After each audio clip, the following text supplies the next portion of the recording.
Hello friends, क्या आप भी एसी लगाने का प्लान कर रहे हैं? तो इस वीडियो में मैं आपको एसी लगाने से पहले क्या क्या ध्यान रखना है, टोटल कितना खर्च आएगा, आपके लिए कौन से ब्रांड का एसी अच्छा रहेगा, कितने स्टार का एसी आपको लेने से अच्छा रहेगा, ये सारी जानकारी आपको आगे इस वीडियो में मैं आपको बताऊंगा। इससे पहले अगर आप मेरे चैनल पे नए हैं तो मेरे चैनल को सब्सक्राइब करना ना भूलें और बेल आइकन को भी जरूर दबा दें ताकि मैं जब भी ऐसे इंफॉर्मेटिव वीडियो आपके लिए लाऊं तो आप तक आसानी से नोटिफिकेशन पहुंच जाए। सबसे पहला पॉइंट, आपको 1.5 टन के एसी लगाने के लिए आपके घर में कम से कम 2.5 mm का वायर कनेक्शन होना चाहिए, या फिर एक से ज्यादा एसी लगवा रहे हैं या 2 टन का एसी लगवा रहे हैं तो कम से कम 4 mm 4 mm का वायर बिजली कनेक्शन होना चाहिए आपके घर में।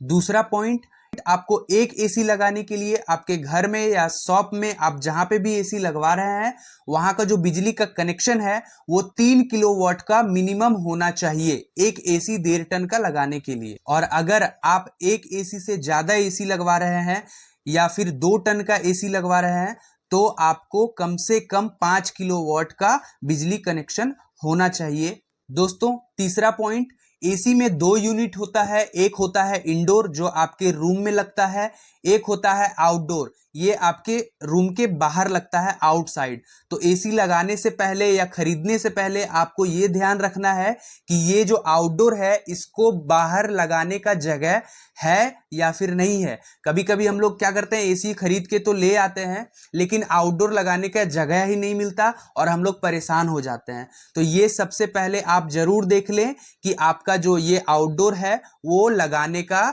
जगह है या फिर नहीं है, ठीक है। चौथा पॉइंट, आपका रूम पूरा पैक होना चाहिए।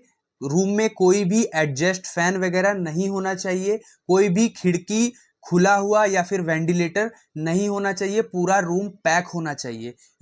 पांचवा पॉइंट, ये आउटडोर यूनिट हमेशा स्टैंड पे ही लगवाएं, इससे आपका सेफ रहेगा। स्टैंड पे लगवाने से अगर आप छत पे ऐसे ही खुले में रखवा देते हैं तो छत पे अगर पानी ज्यादा जमा होता है तो उससे आपके एसी के आउटडोर में बाद में आगे चल के प्रॉब्लम आ सकता है, बट स्टैंड पे लगाने से आपका एसी सेफ रहेगा। छठा पॉइंट, दोस्तों, जब भी आप एसी खरीदें तो उसके साथ एक स्टेबलाइजर जरूर खरीद लें। इससे जब भी कभी ओवर वोल्टेज हुआ या फिर आपका थंडरिंग होता है, कुछ भी होता है तो डायरेक्ट आपके स्टेबलाइजर में असर होगा, आपके एसी सेफ रहेंगे। इससे आपका ज्यादा से ज्यादा जो खर्च होता है उससे भी आप बचेंगे और आपका एसी भी सेफ रहेगा। वैसे भी आपको स्टेबलाइजर लगवाना ही पड़ेगा अगर आपके घर में वोल्टेज ज्यादा कम रहता है तो। स्टेबलाइजर में भी 2 तरह का आता है, वो भी मैं आपको बता देता हूं। एक आता है 90 से उठाने वाला, जो कि आपका ज्यादा अगर कम वोल्टेज है तो 90 से लेकर के 280 तक रहेगा, और एक आता है 130 वोल्टेज से उठाने वाला जो कि आपका 280 तक रहेगा। ये जिस हिसाब से आपके घर में वोल्टेज है उस हिसाब से आप इसे परचेज कर सकते हैं, ठीक है। तो इसको लगाने से पहले आप अपने घर का वोल्टेज जरूर चेक कर लें, उस हिसाब से आप स्टेबलाइजर खरीद सकते हैं, ठीक है। ब्रांड की अगर बात करते हैं तो इसमें आपका माइक्रोटेक, वी गार्ड, गोदरेज, ये किसी भी ब्रांड का आप लगवा सकते हैं स्टेबलाइजर, ठीक है। अब हम लोग बात करते हैं 7वां पॉइंट जो कि बहुत इंपॉर्टेंट है कि कितने टन का एसी आपको खरीदना चाहिए। तो सबसे पहले आप अपने रूम को चेक कर लें कि आपका रूम का साइज क्या है, उस हिसाब से आप एसी को खरीदने के लिए जाएं। तो मैं बता देता हूं, 1 टन के लिए 100 स्क्वायर फीट चलेगा, 200 स्क्वायर फीट का अगर रूम है तो 2 टन का एसी चलेगा, 150 स्क्वायर फीट का रूम है तो 1.5 टन का एसी आपका चलेगा। तो इस हिसाब से आप एसी को परचेज कर सकते हैं।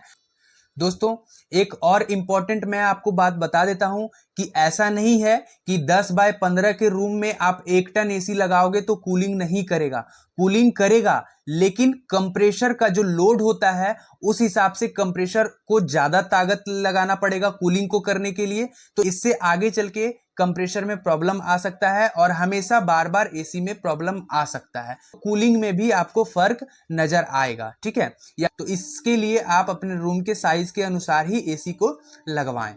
अब हम लोग बात करेंगे एसी में हमें कौन सा एसी लेना चाहिए, इन्वर्टर एसी लेना चाहिए या फिर नॉन इन्वर्टर एसी लेना चाहिए। मैं आपको इन्वर्टर और नॉन इन्वर्टर में डिफरेंसेस बता देता हूं कि क्या मेन डिफरेंस है इन्वर्टर और नॉन इन्वर्टर में, उसके बाद आप खुद डिसाइड कर लीजिएगा कि आपको कौन सा लेना है, ठीक है। तो सबसे पहला पॉइंट, इन्वर्टर एसी में जो कंप्रेशर होता है वो ऑन ऑफ नहीं होता, कंटिन्यू इसका कंप्रेशर चलता रहता है, स्लो स्पीड वेरिएबल स्पीड में चलता रहता है, जिसके कारण से वोल्टेज का फ्लैक्चुएशन इसमें नहीं होता।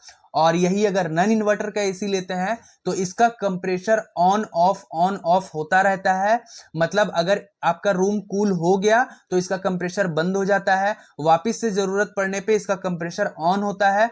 तो ये ऑन ऑफ होने से बिजली का फ्लैक्चुएशन होता है और कूलिंग में भी आपको अंतर मिलेगी, कभी कूलिंग ज्यादा लगेगी, कभी कूलिंग कम लगेगी। तो सबसे मेन डिफरेंसेस दोनों का ये है। दूसरा डिफरेंसेस इन्वर्टर नॉन इन्वर्टर का ये है कि इन्वर्टर एसी आपका साउंड कम करेगा क्योंकि ये ऑन ऑफ नहीं होता, और नॉन इन्वर्टर थोड़ा सा साउंड आपका देखने को मिलेगा, ठीक। इन्वर्टर एसी में आपका बिजली का फ्लैक्चुएशन नहीं होगा, साउंड कम आएगा, कंप्रेशर ऑन ऑफ नहीं होगा, इससे बिजली का फ्लैक्चुएशन नहीं होगा और कूलिंग एक समान होगा। और नॉन इन्वर्टर में ये सारा चीज आपको देखने को मिलेगा। तो ये मेन डिफरेंसेस है इन्वर्टर और नॉन इन्वर्टर में, ठीक है। आपके लिए जो बेस्ट एसी रहेगा इन्वर्टर एसी रहेगा, आप एक इन्वर्टर एसी को लगवा सकते हैं। अब हम लोग बात करते हैं कि कौन सा ब्रांड सही रहेगा आपके बजट के हिसाब से, ठीक है।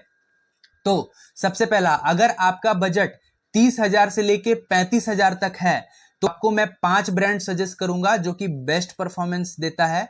तो पहला है वोल्टास, दूसरा लॉयड, तीसरा गोदरेज, चौथा हायर, पांचवा एलजी। ये पांचों में से आप कोई भी ब्रांड लगवा सकते हैं अगर आपका बजट 30,000 से 35,000 है। ये पांचों बेस्ट एसी है।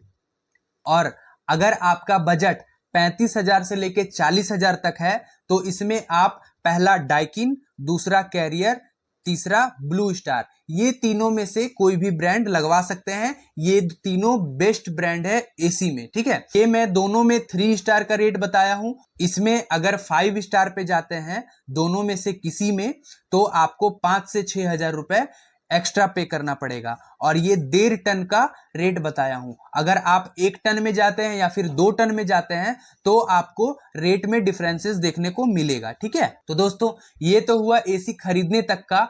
अब हम लोग बात करते हैं एसी इंस्टॉलेशन चार्ज का। एसी को लगवाने में आपका क्या खर्च आएगा। तो सबसे पहला इंस्टॉलेशन चार्ज जो होता है एसी का 800 से लेकर 1,000 तक इंस्टॉलेशन चार्ज आपको कोई भी एसी में लगता है। दूसरा, आपको अगर स्टैंड लगवाना है बाहर में जो आउटडोर लगता है उसके लिए अगर स्टैंड खरीदते हैं तो वो आपको सर्विस वाले से ही खरीदना पड़ेगा जो एसी को फिटिंग करने के लिए जाएगा। तो उसका भी चार्ज आपको देना पड़ेगा स्टैंड का, वो आपको कंपनी नहीं देती है। तीसरा, कंपनी आपको 10 फीट का कनेक्टिंग पाइप देता है जो आउटडोर से इंडोर में कनेक्ट होता है। 10 फीट से ज्यादा दूरी पर अगर आप आउटडोर लगवाते हैं तो इसके लिए भी आपको ये जो कॉपर पाइप है ये पर फीट के हिसाब से बिकता है, वो सर्विस वाला ही देगा। तो वो आपको उससे परचेज करना पड़ेगा। ये लगभग 350 रुपए फीट रहता है, ठीक है। तो वो आपको इससे परचेज करना पड़ेगा। ऐसे अक्सर 10 फीट में लगभग हो जाता है। कभी कभी डिस्टेंस ज्यादा हो जाने के कारण 10 फीट से ज्यादा लगता है तो आपको उसके अलावा जितने भी फीट एक्स्ट्रा लगेंगे उसका अलग से पेमेंट करना पड़ेगा सर्विस वाले को जो इंस्टॉल करने आया रहेगा। तो दोस्तों उम्मीद है मैं आपको पूरी जानकारी दे पाया होऊंगा। अगर कुछ भी रह गया हो तो आप मेरे कमेंट बॉक्स में मुझसे कांटेक्ट कर सकते हैं। तो थैंक यू, मिलते हैं नेक्स्ट वीडियो में।